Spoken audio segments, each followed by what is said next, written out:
Alhamdulillahi Rabbil Alamin. Wassalatu wassalamu ala nabiyina Muhammad wa ala alihi wa ashabihi ajma'in.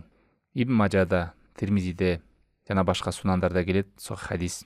Айша энебиз, момундардын энеси, айтат: "Я Расулаллах, араайта ин вафакту лейлатал кадр ма аду?" О Аллахтын элчиси, эгерде мен кадыр кечесине туш болсом, эмне деп дуа кылайын? Пайгамбар саллаллаху алейхи ва саллям айт: "Тaqulina, айтасың: Аллахумма иннака афуун тухиббул афва фа'фу анни." О Аллахым, сен кечиримдүүсүң, сен кечиргенди жакшы көрөсүң, мени кечиргин деп айт деген.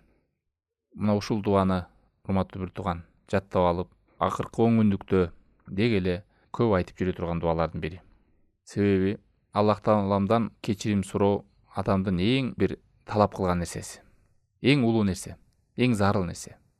Эгерде Аллах Таалам адам баласын кечирген болсо, ал адам бул дүйнөнүн жамандыктарынан жана акыреттин жамандыктарынан алыс болот. Аллах Таалам сизди кечирди, биле бериңиз, ал адамды Аллах Таалам тозокко азаптабайт.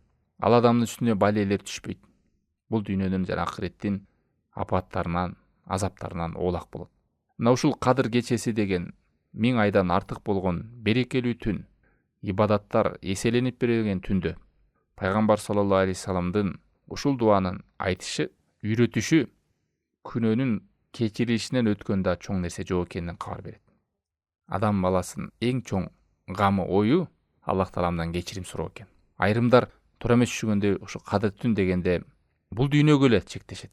Жолуң ачылат экен, кадыр түнгө туш болуп калсаң, мындай болот экен, тигиндей болот экен деп бул дүйнөгө эле байлайт. Бул туура эмес. Эгерде адам баласынын күнөөсү кечирилген болсо, бардык жакшылыктар болот. Баленин бардыгы ушу күнөөнүн артынан келет.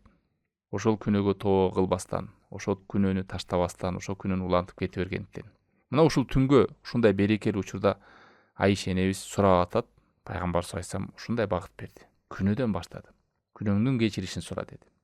О Аллахым, сен кечиримдүүсүң, сен кечиргенди жакшы көрөсүң, менин күнөөмдү кечире көр деп. Мындайча айтканда, адам үчүн күнөөсү кечирилиштен өткөн чоң ойлоно турган нерсе жок. Күнөө кечирилди дей бердиңиз, адам тозокко түшпөйт. Күнөө кечирилди дей бериңиз, Аллахтын ырайымына түшөт. Ал эми кечиримдүүлүк деген бул Аллах Тааламдын сыпатынан. Аллах Таалам жумшак, кечиримдүү, берешен.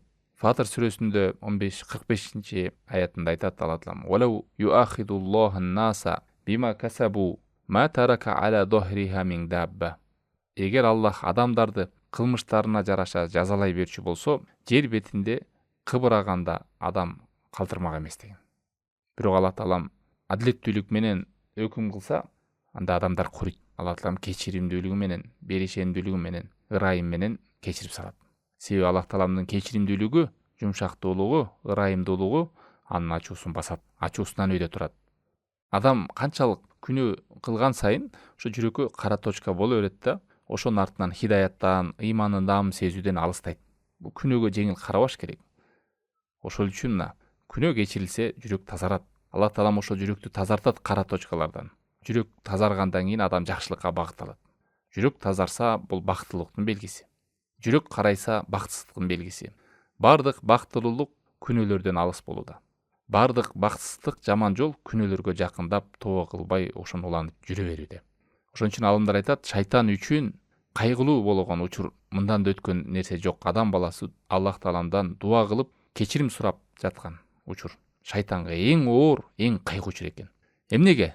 Себеби шайтан жылдап, 20 жылдап, 30 жылдап, балки 30, 40, 50, 60 жылдап адамга план түзүп, аны күнөөнүн үстүнө күнөөгө ороп келет. Бирок күндөрдүн биринде адам тоба кылып, Аллах Тааламга кайтса, дуа кылса, ошончо жылдаган күнөөлөрдү Аллах Таалам кечирип салат.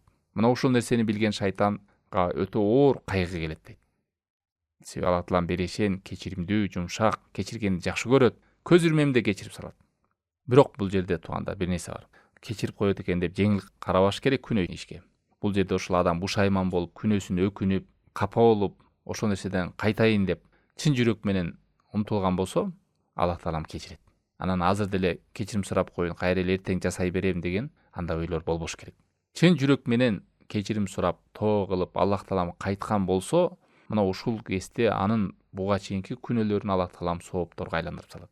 Фуркан сүрөсү 70-аятта Аллах Таалам айтат: "Илля ман таба ва амана ва амила амалан солиха Тек гана ким тобо кылып, Аллахка ыйман келтирип, жакшы амалдарды кылган болсо, фаулаика юбаддилуллоху сайатихим хасанат. Мына ушулардын күнөөлөрүн соопка айландырып жиберет. Ва каналлоху гафурар рахима. Аллах таалам чындыгында кечиримдүү жана ырайымдуу. Мына ошон үчүн адам бул дуаны көп айтыш керек, туугандар. Карасаңыздар, кечирим суроо көп дуаларда келет. Саждада деле, эки сажданын ортосунда деле, пайгамбар саллаллаху алейхи вассалам дуаларында кечирим суроосуз келген дуаларды аз табасыз. Себеби ушул нерсе экен. Адам көзүнүн карегиндей кылып ушул нерсеге көп маани берүү керек. Канча деген адамдар үй бүлөсүндө, баласында, акчасында берекем жок, береке таба албай атам, баленин үстүндө жүрөм, жолум жүрбөй атат деп, бирок өзүнүн күнөөсүнө, өзүнүн колуна себебинен келип атканын билбейт. Себеби күнөө бул жамандыктын башы аты. Мына ошол күнөөдөн адам тобо кылып кайтып оңолгон болсо, жакшылыктын үстүндө жүрөт. Ошон үчүн алдымдар айтып келет, күнөөлөр адамдын үстүнө түшкөн балелердин эң чоң себептери. Адам баласына түшкөн балелердин, мусибаттардын эң чоң себептери бул күнөөлөр. Мына ушул нерсе чоң болгондуктан, ушундай кадыр түнүндө, кадыр кечесинде, ыйык Рамазан айында, акыркы 10 күндүгүндө пайгамбар саллаллаху алейхи вассалам ушуну айт деп айтты. О Аллахым, сен кечиримдүүсүң, кечиргенди жакшы көрөсүң, күнөөмдү кечир деп. Урматтуу туугандар, ушуну жакшылап жаттап алып, башкаларга да жеткизип, ушул дуаны айтып жүрөлү.